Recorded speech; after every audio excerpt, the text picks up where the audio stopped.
Lise Villeneuve est en direct avec nous depuis la belle province, à Montréal.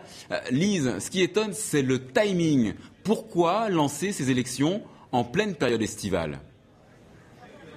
C'est vrai que c'est assez inusité. Ce n'est arrivé que 2 fois dans l'histoire de la province d'avoir des élections pendant l'été. Traditionnellement, ça a lieu plutôt au printemps ou à l'automne. Il faut savoir qu'au Québec, il n'y a pas d'élection à date fixe. C'est donc une prérogative du gouvernement de déclencher les élections quand bon lui semble. Et c'est une décision qui est mûrement réfléchie de la part du gouvernement de Jean Charest, qui va solliciter un 4e mandat.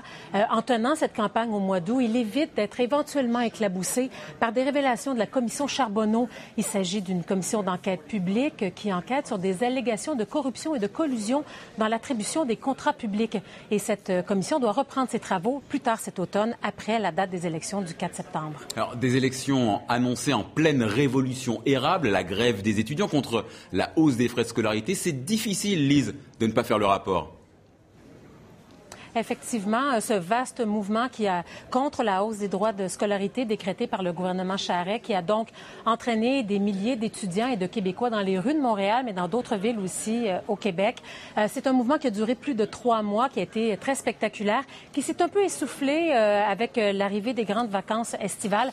Mais les associations étudiantes ont promis aujourd'hui au gouvernement Charest de le contester jusque dans les urnes, et elles ont appelé à un vote massif de la part des étudiants. Donc, cette question de la hausse des droits de scolarité des étudiants et plus largement celle de l'état des finances de la province vont être au cœur de cette campagne qui s'est amorcée aujourd'hui.